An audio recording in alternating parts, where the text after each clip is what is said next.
അപ്പോസ്തല പ്രവൃത്തി 19 അധ്യായത്തിൽ അപ്പോസ്തലനായ പൗലോസ് 3 വർഷക്കാലം എഫേസോസിൽ വളരെ അനുഗ്രഹീതമായ നിലയിൽ ശുശ്രൂഷകൾ ചെയ്ത് മനോഹരമായ ഒരു സഭ സ്ഥാപിതമായി.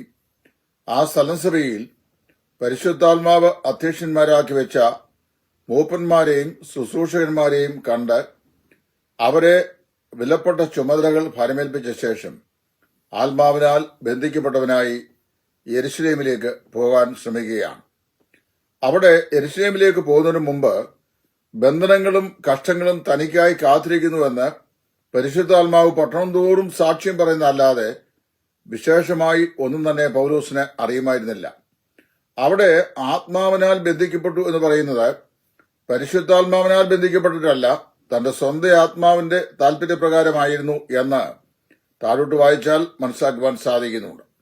20 അധ്യായത്തിന്റെ 22 വാക്യത്തിൽ അഗബോസ് എന്ന് പറയുന്ന പ്രവാചകൻ വളരെ ശക്തമായ ഭാഷയിൽ പൗലോസിന് യെരുശലേമിൽ വരാൻ പോകുന്ന അപകടത്തെ സംബന്ധിച്ച് മുൻകൂട്ടി പ്രവചിക്കുകയുണ്ടായി. എങ്കിലും അവിടെ നമ്മൾ വായിക്കുന്നത് എഫേസോസിലെ വിശുദ്ധന്മാര് കരഞ്ഞ് പൗലോസിന്റെ ഹൃദയം തകർക്കാതെ താനെ നിയമിക്കപ്പെട്ടതുപോലെ നിശ്ചയിച്ചതുപോലെ തന്നെ യെരുശലേമിലേക്ക് പോകണം എന്നുള്ള താല്പര്യം അദ്ദേഹം പ്രകടിപ്പിച്ചു. അദ്ദേഹം പറയുകയാണ്, കർത്താവായ യേശു ക്രിസ്തുവിന് വേണ്ടി മരിക്കുവാനും ഞാൻ തയ്യാറാണ്. പൗലോസിന്റെ ജീവിതത്തിന്റെ സമർപ്പണം അങ്ങനെയായിരുന്നു. ഫിലിപ്പിയ ലേഖനത്തിൽ അപ്പോസ്തലൻ പറയുമ്പോൾ ഇങ്ങനെ പറഞ്ഞിട്ടുണ്ട്, ഞാൻ എന്റെ പ്രാണനെ വിലയേറിയതായി എണ്ണുന്നില്ല, എന്റെ ഓട്ടവും ദൈവകൃപയുടെ സുവിശേഷം അറിയിക്കുന്നതിനായി കർത്താവ് നിന്ന് ശുശ്രൂഷയും തികയ്ക്കണം എന്ന് മാത്രമേ ഉള്ളൂ. അത് പ്രവൃത്തിയുടെ പുസ്തകത്തിലാണ് പറഞ്ഞിരിക്കുന്നത്. എന്നാൽ ഫിലിപ്പിയ ലേഖനത്തിൽ പറയുമ്പോൾ നിങ്ങളുടെ വിശ്വാസം എന്ന യാഗം അർപ്പിക്കുന്ന ശുശ്രൂഷയിൽ എന്റെ രക്തം ഒഴിക്കേണ്ടി വന്നാലും ഞാനത് ചെയ്യും എന്ന് പൗലോസ് പറയുന്നു. സുവിശേഷ പ്രഘോഷത്തിൽ ദൃഢനിശ്ചയമുള്ള ഒരു ദൈവഭൃത്യനായിരുന്നു അപ്പോസ്തലനായ പൗലോസ്. നമ്മുടെ ഓരോരുത്തരുടെയും കർത്താവിനുള്ള സമർപ്പണത്തിലെ ദൃഢത എന്താണ് എന്ന് ഉള്ളതിന്റെ ഏറ്റവും മനോഹരമായ ദൃഷ്ടാന്തമാണ് പൗലോസിന്റെ വാക്കിൽ നമുക്ക് കാണുവാൻ സാധിക്കുന്നത്. പൗലോസിന്റെ വാക്കുകളെ സംബന്ധിച്ച് പഠിക്കുമ്പോൾ, പ്രത്യേകിച്ച് തന്റെ ആപ്തവാക്യങ്ങളെ സംബന്ധിച്ച് മുദ്രാവാക്യങ്ങളെ കുറിച്ച് പഠിക്കുമ്പോൾ 3 അതിപ്രസക്തമായിരിക്കുന്ന ആപ്തവാക്യങ്ങളാണ് പൗലോസ് പ്രസ്താവിച്ചിട്ടുള്ളതായി മനസ്സിലാക്കുവാനായിട്ട് സാധിക്കുന്നത്. ആദ്യമായി കാണുന്നത് റോമാലേഖനം 1 അധ്യായത്തിന്റെ 15 വാക്യം. അവിടെ അപ്പോസ്തലൻ പറയാണ്, സുവിശേഷം അറിയിക്കുവാൻ ഞാൻ എല്ലായ്പ്പോഴും ഒരുക്കമുള്ളവനായിരിക്കുന്നു. സുവിശേഷം അറിയിക്കുവാനായി ഞാൻ എല്ലായ്പ്പോഴും ഒരുക്കം ഉള്ളവനായിരിക്കുന്നു. അതിനോട് ചേർത്ത് അദ്ദേഹം പറഞ്ഞു, ഞാൻ സുവിശേഷ നിമിത്തം യഹൂദന്മാർക്കും യവനന്മാർക്കും കടപ്പെട്ടവനായിരിക്കുന്നു. കർത്താവ് തന്നെ സുവിശേഷത്തിന്റെ പ്രഘോഷണത്തിനായി വിളിച്ച് നിയോഗിച്ചു കഴിഞ്ഞപ്പോൾ ആ വലിയ താല്പര്യം, അതിനുള്ള റെഡിനെസ് അപ്പോസ്തലൻ നമുക്ക് കാണുവാൻ സാധിക്കുന്നു. അദ്ദേഹം പറയുന്നു, I am ready to preach the gospel anywhere. എവിടെയും സുവിശേഷം അറിയിക്കുവാൻ ഞാൻ എല്ലായ്പ്പോഴും ഒരുക്കമുള്ളവനായിരിക്കുന്നു. രണ്ടാമത് വായിക്കുന്നത് പ്രവൃത്തികളുടെ പുസ്തകം 21-13 വാക്യത്തിലാണ്. അവിടെ നാം വായിക്കുന്നു, കർത്താവിന് വേണ്ടി ഏത് സമയത്തും മരിക്കാൻ ഞാൻ തയ്യാറാണ് എന്ന് പൗലോസ് പറയുകയാണ്. കർത്താവിന് വേണ്ടി ശുശ്രൂഷയ്ക്കായി സമർപ്പിച്ച ആ ദൈവഭൃത്യൻ പറയുകയാണ്, I am ready to die for Christ at any time.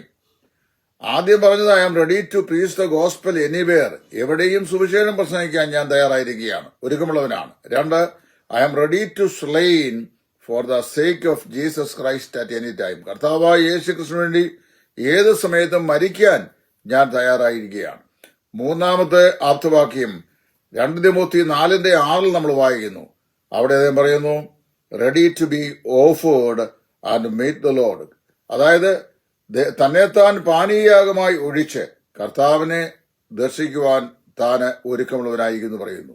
ജീവിതത്തിന്റെ 3 മേഖലകളിലെ ഒരുക്കങ്ങളാണ് ഇവിടെ നമ്മൾ പഠിച്ചത് പൗലോസിന്റെ പുസ്തകത്തിൽ. 1, സുവിശേഷം എവിടെയും പ്രസംഗിക്കാനുള്ള ഒരുക്കം. 2, കർത്താവായ യേശു ക്രിസ്തുവിന് വേണ്ടി മരണം വരിക്കാനുള്ള ഒരുക്കം. 3, കർത്താവിന് വേണ്ടി പാനീയാഗമായി അർപ്പിക്കപ്പെട്ട് കർത്താവിന്റെ തിരുമുഖം കാണുവാനുള്ള ഒരുക്കം. റോമാലേഖനം 1:15, അതുപോലെ പ്രവൃത്തികളുടെ പുസ്തകം 21:13, 2 തിമോത്തി 4:6. തിമോത്തിയോസിന്റെ ലേഖനം വായിക്കുമ്പോൾ പൗലോസ് പറയുന്ന ആ ഒടുവിലത്തെ ആപ്തവാക്യം, അതായത് ready to be offered and meet the Lord. പാനീയാഗമായി ഒഴിക്കപ്പെട്ട് കർത്താവിന്റെ മുഖം ദർശിക്കുവാൻ താൻ ആഗ്രഹിക്കുന്നു എന്നുള്ളത്. പ്രിയമുള്ളവരെ, നമ്മുടെ ഓരോരുത്തരുടെയും ജീവിതത്തിലെ സമർപ്പണത്തിൽ നമുക്കുള്ള റെഡിനെസ്, ഒരുക്കം പൗലോസിനുണ്ടായിരുന്ന ഈ ഒരുക്കമായിരിക്കട്ടെ. അതിനായി ദൈവം നമ്മേവരെയും ഒരുക്കുകയും സഹായിക്കുകയും ചെയ്യട്ടെ എന്നുള്ള പ്രാർത്ഥനയോടെ ഈ ചെറിയ വിവരണം ഇവിടെ ഞാൻ നിർത്തുന്നു. ദൈവം എല്ലാവരെയും അനുഗ്രഹിക്കട്ടെ.